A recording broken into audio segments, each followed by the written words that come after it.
My ginger molasses cookie is the most requested cookie that I get to bake for other people. And even if I'm not requested to make it, it is by far the largest complimented cookie that I get. It's not the most decorated, it's not the most time consuming or the most challenging to bake cookie, but for some reason, this cookie is loved by everyone that I give it to. I've never had any negative feedback from this cookie. Also, I've never not heard some form of compliment about it, which I can't say goes for all the baking that I do, but this cookie, it is true. Now, there are two reasons that I can think of that may explain why it stands out above the rest. Number one is how I cool this cookie off, which I'll show you later in the video. But the way that I do it results in this cookie being very soft and moist and chewy. The second reason that I can think of possibly is that I load this cookie up with spices. It is full of flavor. I'd say that the amount that I put in of the spices into my cookie is at least double what other recipes request, which makes the flavor profile of this cookie just warm. I think that's the best word to explain it. It's a warm flavor profile cookie. Now, if you for some reason can't handle a lot of spice, then okay, half it. But if you can tolerate spice, like it's not overpowering. So if you can tolerate it, I say follow the directions of this video, load your cookie up and see if you like it, because it is magical. People say over and over again, it's so flavorful. I'm so happy to finally have a ginger cookie that tastes like ginger. And then I load it up with cinnamon and allspice, and it's just a really nice blend of flavors that bring warmth to your soul. Okay, here are some tips before we start off. Number one, flour.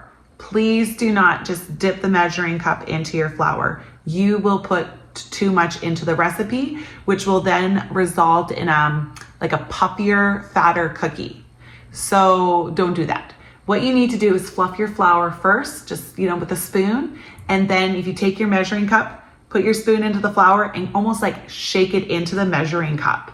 That way you do not put too much in. It will work for this recipe and all your other recipes. Okay? Don't dip it in. Number two, with the spices, as mentioned, it's a lot. And I will let you know that I do not put my spices into my teaspoon and then level it off. It's always a little bit more. It's not like a ton more, but it's floating on top. So if you want to level it off, if you like, that kind of baking where it's exact, by all means do. I do not. So I probably will be putting in more spices than you. So just put your spoon in, have it a little dusting on top, and put that into your mix, and then it should be golden. A hot tip for me to remember is not to do these videos on garbage day. I have had to stop the recording a couple times so that the garbage truck doesn't make too much noise behind the scenes. So that is a tip I need to remember for the future. All right, the garbage truck has passed once again. Let me show you now what you need to make these ginger molasses cookies. You will need a mixer. Doesn't matter if it's hand or stand. Either will do. For ingredients, butter. I use salted butter. This is 3/4 a cup of room temperature butter. Then brown sugar, packed light brown sugar at that as well. 1 cup, 1 large egg, 1/4 cup of molasses. Then for our dry ingredients, the flour, this is 2 1/4 cups of flour, done the way we just talked about. Then baking soda, 2 teaspoons. Ginger, 4 teaspoons.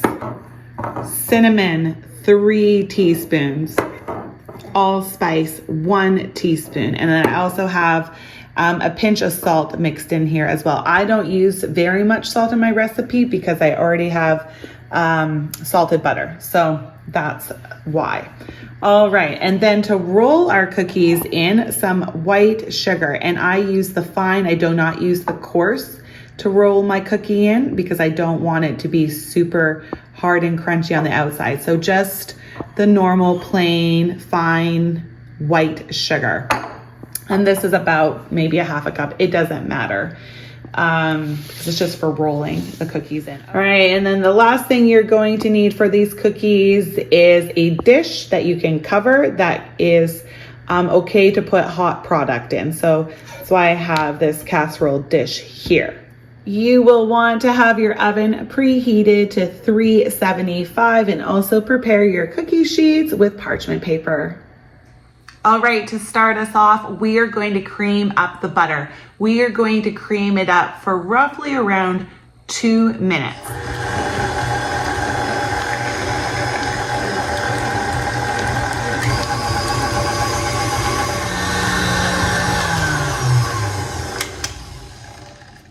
All right, see, it's changed color quite a bit.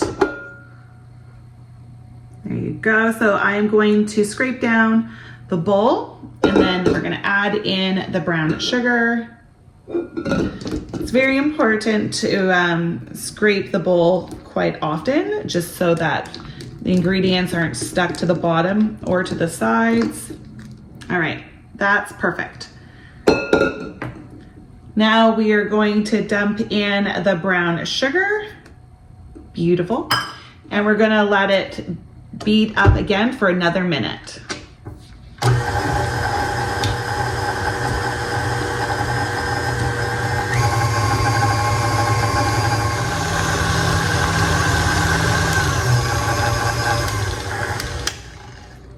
All right, I'll show you this.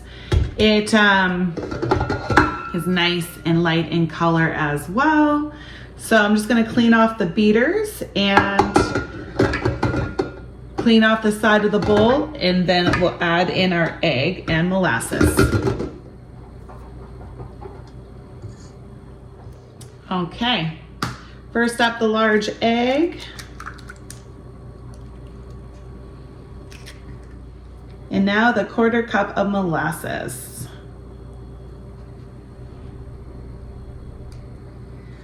All right, let's beat that up until it's well incorporated.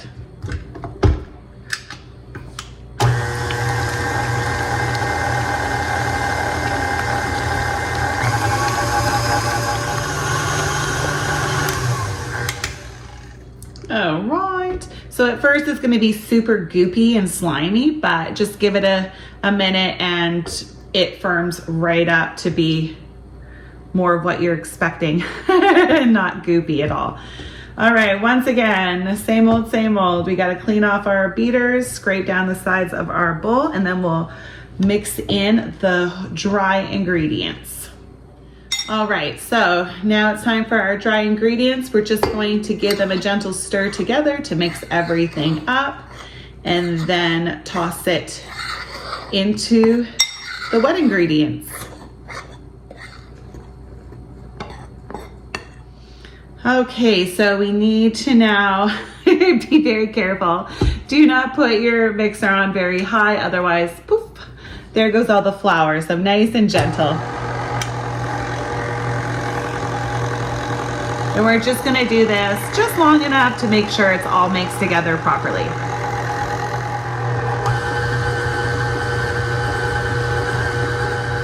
There we are, done. Now this dough is going to be quite soft, so don't be alarmed. It's kind of like a Play-Doh, so it's not runny, but it's nice and soft.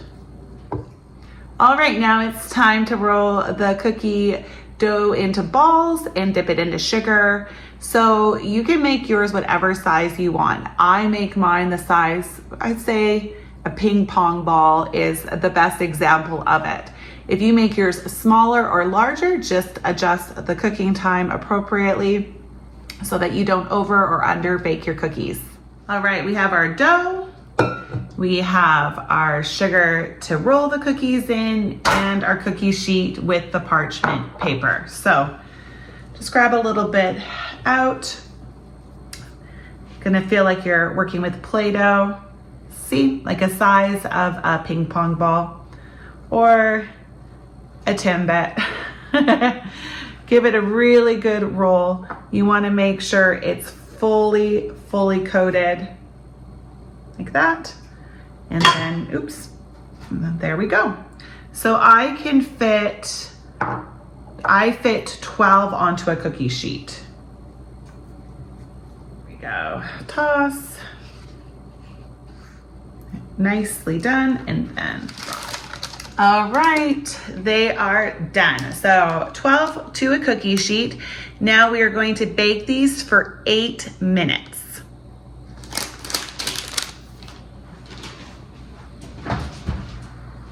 And while those are baking, we'll work on the next set. So these cookies, when they're ready to come out, you'll notice that they have puffed up a little bit and are starting to form cracks on the top.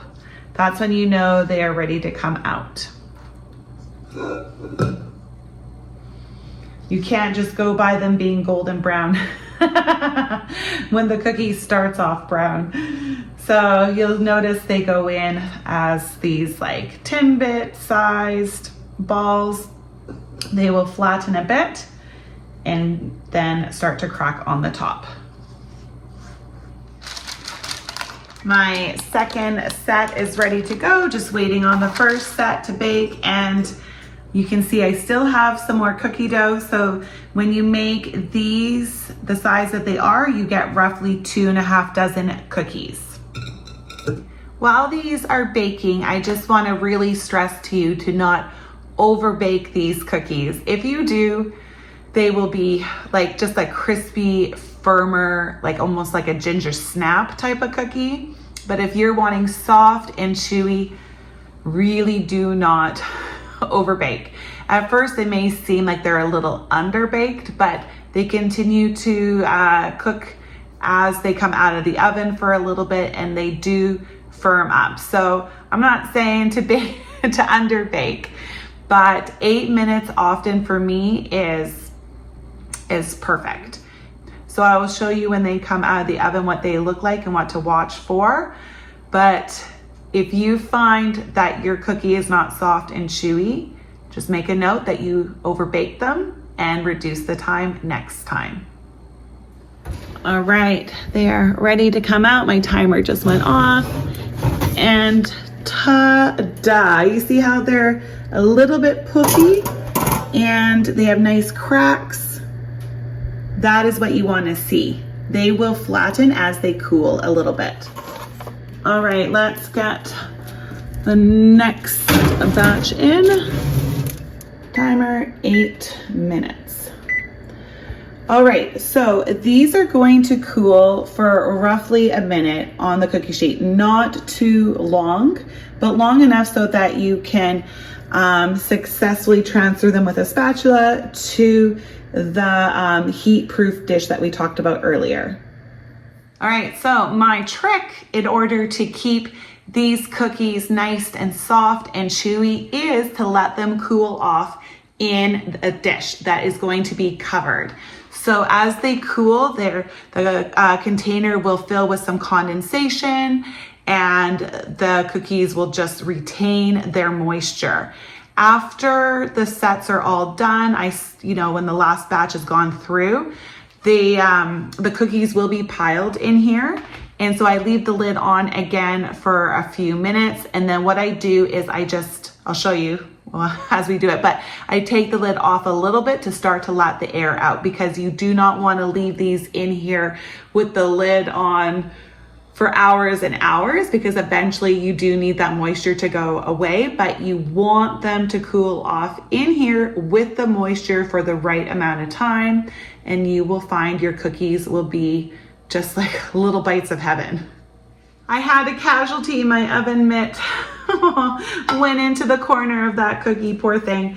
All right, we'll start off with it. So they're nice and soft. They're still very warm. It's only been a minute and long enough for me to be able to successfully transfer them over. You can see as they're cooling, they are becoming flatter, which is what you really do want. All right, so we're just gonna transfer them all over to this dish and then put the lid on to let them rest inside. The third row in my dish is hard to do, so I try to find the odd cookie that's a little bit smaller to squeeze in to the sides. It's not always easy, but it ends up working out okay. Look how beautiful the cracks are in this one. Isn't that beautiful? That's what I like to see. All right, let's cover up these beautiful cookies. All right, now they're just gonna rest and those other ones are going to finish. All right, I'm just gonna let my pan cool off for a little bit more. There is no need to change your parchment paper. It's fine. Save your money. So I'm gonna let it cool off for just a few more minutes and then roll up the rest of the cookie dough balls. All right, I was able to get just 4 more cookies out of that batch. All right, so you will be layering the cookies that are in the container here. So what I do is I just very carefully start to stack up the ones that were cooling prior. And don't worry, I've never had them like completely stick together or anything, so it should be fine. Should be fine. All right, round 2. Okay, so now just very gently, the last 2 here on top, like that. All right, pop the lid back on. My last 4 cookies are just finishing baking up in the oven, but I wanted to let you know that these cookies, if you want to make them ahead of time, they freeze beautifully. Just let them fully cool off and then put them in a nice freezer bag. Make sure that they're flat and pop them in your freezer and they're good to go.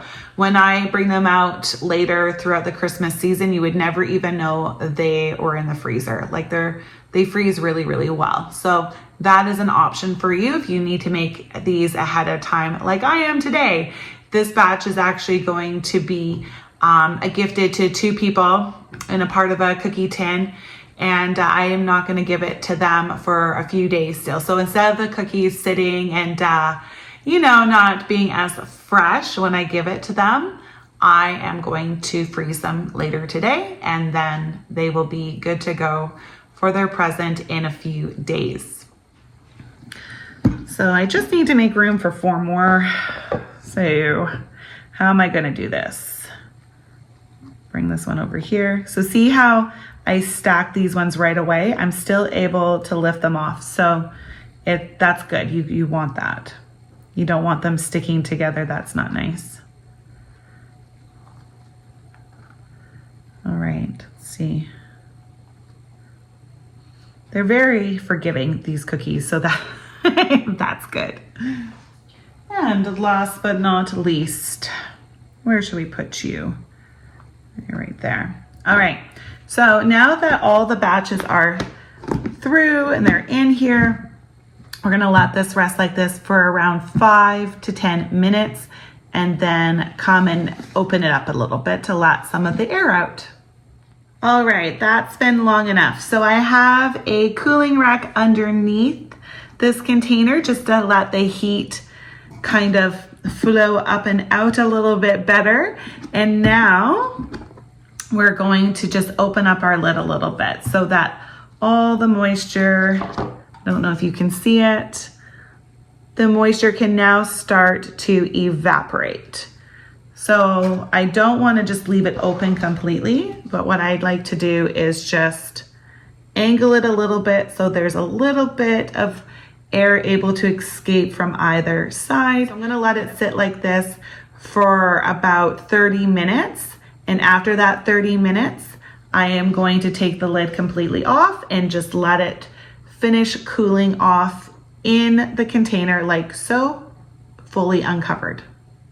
Well, that is it, you guys. There's nothing left to do now except eat or freeze or gift these cookies. Thank you so much for watching this video and for baking these cookies with me. If you have any questions, just write them in the comments below.